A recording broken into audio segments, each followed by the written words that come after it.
Do you know the difference between tú and ti in Spanish? ¿Sabes la diferencia entre la palabra tú y la palabra ti? I know it can be a little bit complicated, but if you want to find out, let's get started. What's going on, guys? Welcome back to my YouTube channel. This is Spanish Like a Native. Mi nombre es Álvaro y soy tu profesor de español. In today's video, we're going to be talking about how to use the word tú and how to use the word ti. It can be a little bit complicated, but there are some rules that you can learn. And of course, as always, we're going to look at some examples at the end of the video. So stick with me till the end. Okay, so what you can guess between these two examples?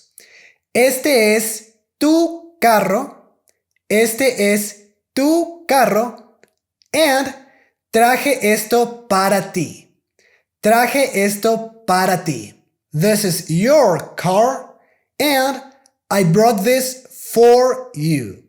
I brought this for you. Your and for you. For the first one, when we're talking about tú, which is not the pronoun because it doesn't have la tilde.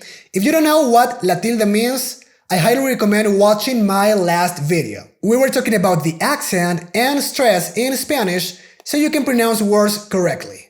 So go and check it out. So again, when we're talking about tú, we're not talking about the noun. We're talking about an adjective. In this case, we were talking about possession.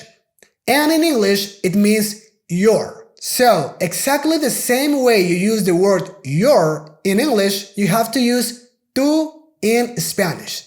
It's exactly the same, guys. And again, we're talking about possession. Possession. In English, you can say, this is your dog, this is your dog, and in Spanish, este es tu perro. Este es tu perro. So, possession, tú means your. Possession, it's very easy. Tu casa es muy linda.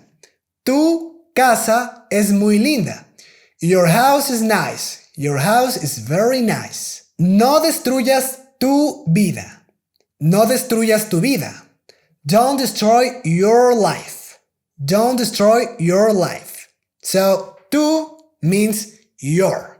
Take advantage of your free time and learn Spanish. Aprovecha tu tiempo libre y aprende español. Aprovecha tu tiempo libre y aprende español. So every time that we are talking about possessions, we cannot use ti. We have to use tú. Not ti, tú. Now let's talk about the word ti. Ti, it's a prepositional pronoun, and in English it means you. You in English can mean tú and ti. But the first tú is a pronoun, so it has a tilde. Again, if you haven't watched my video about la tilde, you have to check it out. And there are some rules that we can follow. For example, if you have for you in English, it means that in Spanish you have to use para ti, and we have the preposition para, so after this preposition we have to use ti. We cannot use tú. So for example, todo es fácil para ti. Todo es fácil para ti. We cannot say todo es fácil para tú. It doesn't exist. You have to say todo es fácil para ti. Para ti, for you, you have to use the word ti. There is other rule. For example, if in English you say to you, in Spanish you have to say a ti. A ti. Not a tú, but a ti. In this case, the example is, I'm talking to you. I'm talking to you. Te estoy hablando a ti. Te estoy hablando a ti. This can be a little bit redundant because we are saying te estoy hablando. It means that I'm talking to you. But in this case, we can say te estoy hablando a ti. That's something that we do say. You can say in English, I fell in love with you. I fell in love with you. In Spanish, you can say, me enamoré de ti. Me enamoré de ti. This is a very interesting example because most of the time when we're talking about with you, it means contigo. With you, contigo. But in this specific example, it means de ti, de ti. We cannot say de tú. We have to say de ti, de ti. And there are other rules. For example, if you use the word from you, in Spanish you have to use de ti. For example, I learned this from you. I learned this from you. Aprendí de ti.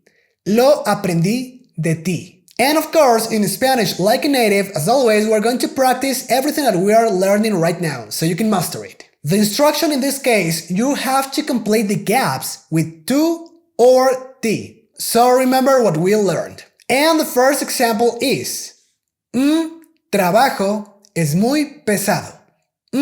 Trabajo es muy pesado. In this case, we're talking about possession. So we have to use tú. Your job. It would be your job. Tu trabajo es muy pesado. The second one, enamórate de mismo. Enamórate de mismo. What do you think? In this case, we're not talking about possession, we're talking about yourself. So the answer is, enamórate de ti mismo. Enamórate de ti mismo. The third example is, mi madre compró esto para Mi madre compró esto para In English, it would say, my mom bought this for you. Again, for you. Para ti. Mi madre compró esto para ti. Number 4. Ahorra el dinero para futuro. Ahorra el dinero para futuro. This is a possession. Your future. So you have to say para tu futuro. Ahorra dinero o ahorra el dinero para tu futuro. Number 5. Te han elegido a para el concurso. Te han elegido a para el concurso. Remember, a ti. Te han escogido, te han elegido a ti para el concurso. A ti. Y bueno muchachos, eso ha sido todo. Muchísimas gracias por haber visto mi video. Y si te gustó el video, por favor suscríbete a mi canal y dale like. No te olvides que subo un nuevo video todos los martes y viernes. So, see you later. Peace.